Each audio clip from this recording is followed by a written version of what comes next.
কত করে পিস বিক্রি করো? 20 টাকা, 10 টাকা। এই বয়সে এগুলি বিক্রি করো, এগুলি কি? এগুলো বাবু, এগুলি কত করে পিস? এগুলো 30। তোমার বাবা নাই? আছে বাচ্চা, কি করে? এল্লা বেচে। তো তুমি লেখাপড়া করো না? টাকা পয়সা না লেখাপড়া করি না। কি কয় বাবা? আজকে থেকে এটি বিক্রি করে তুমি আর বিক্রি করবা না।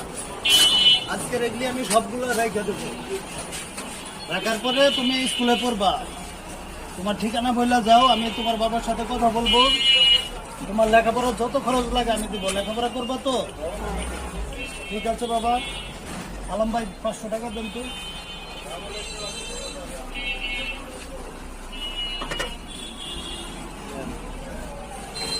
এই নাও, সবগুলো আমি রেখে দিলাম, আর এগুলো বিক্রি করবা না।